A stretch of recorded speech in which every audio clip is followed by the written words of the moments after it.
দুৰ্নীতি কেৱল দুৰ্নীতি এবাৰ নহয় দুবাৰ নহয় বাৰে বাৰে এখন পঞ্চায়তত চলে দুৰ্নীতি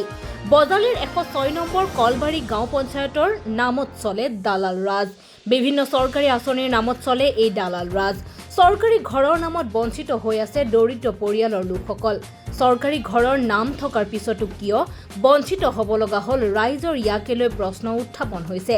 একাংশ দালাল ৰাজৰ কাৰণে এই সকল লোকে চৰকাৰী ঘৰৰ পৰা বঞ্চিত হ'ব লগা হৈছে নেকি বাৰে বাৰে ঘৰৰ নাম থকাৰ পিছতো কৰ্তন কৰে একাংশ দালালে দৰিদ্ৰ লোকসকলে পাব লগা PMY চৰকাৰী ঘৰৰ আঁচনিৰ টকা পইচা লাভ কৰে ধনী ঘৰৰ হিতাধিকাৰীয়ে PMY আঁচনিৰ নামত আগতীয়াকৈ ঘোষ দি থলে লাভ কৰিব চৰকাৰী ঘৰ জানিব পৰা মতে জিঅ' টেগ কৰাৰ নামত ৩০০০ৰ পৰা ৫০০০লৈ দিব লাগিব হিতাধিকাৰীয়ে ইয়াক লৈ ক্ষুব্ধ হৈ পৰিছে একাংশ বঞ্চিত দৰিদ্ৰ হিতাধিকাৰী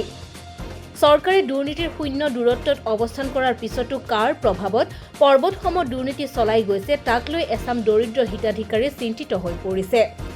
এইসকল দুৰ্নীতিপৰায়ণ দালাল বা পঞ্চায়ত বিষয়াৰ উচিত ব্যৱস্থা ল'বনে হিমন্ত বিশ্ব শৰ্মা চৰকাৰে 11 চনৰে এই 11 লিষ্টত নাম আছিল এই লিষ্টখনে নাবাৰ্তা কৰি দিছে পঞ্চায়তত লিষ্টখনে পানে আমি 4টাৰ নাম আছিল ইয়াৰ আছিল মোৰ আছিল আৰু আমাৰ গাঁৱত 2জন আছিল কিন্তু আমি ঘৰে নাপালো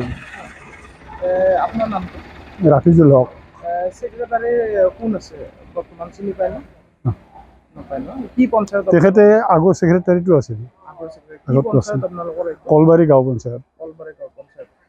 কি আচলতে কিহৰ বাবে কেনেকৈ হৈ আছে আমাৰ গাঁৱৰ 2জনে কৈছিল যে আপোনাৰ লিষ্টত নাম আছে মোৰ আমাৰ এই এখেতৰ ইটেজিগেল মোৰ জেঠাৰ পুতাক এই আৰু 2জন আছে 4জনৰ নাম থাকা বুলি কৈছিল কৈ লাষ্টত লিষ্টখনে নাবাৰ্তা কৰি দিলে আগত কিমান চনত মোৰ ঘৰৰ লিষ্টত নাম আছিলে মোৰ নামটো কাটি বেলেগক দি দিছে কিন্তু মোত কৰি বহুত ধনী ধনী মানুহে ঘৰ পাইছে কিন্তু মই পোৱা নাই মোৰ ঘৰত 2 কঠা মাটিত ঘৰ বান্ধি থাকোঁ ছোৱালী 2টা মই আৰু মাক মোৰ ল'ৰাও নাই গতিকে মোৰ ঘৰটো কাটি বেলেগক পইচা পাতি দি দিছে আৰু এই পঞ্চায়তত বহুত নাই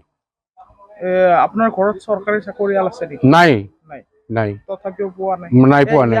প্ৰেচিডেণ্ট সেক্ৰেটাৰী কোন বৰ্তমানতো প্ৰেচিডেণ্ট তো নাই নাই চলাই আছে সেক্ৰেটাৰীয়ে কওক কিবা নামে মই এতে নাহোঁ তাৰমানে মোৰ বেয়া লাগিয়ে নাহোঁ হয় আপোনাৰ নামটো মোৰ নাম নুৰুল হক কেতিয়াৰ পৰা ইয়াত দুৰ্নীতি চলি থকা বুলি আপুনি গম পাইছে দুৰ্নীতি বোধহয় বহুত বছৰৰ পৰা চলি আছে আপোনাৰ গাঁও ঘটনাটো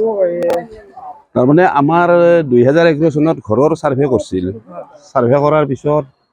ঘৰবিলাক তাৰমানে বেলেগ বিলাকক দি দিছে কিন্তু আমাক এতিয়া তাৰমানে ঘৰ দিয়া নাই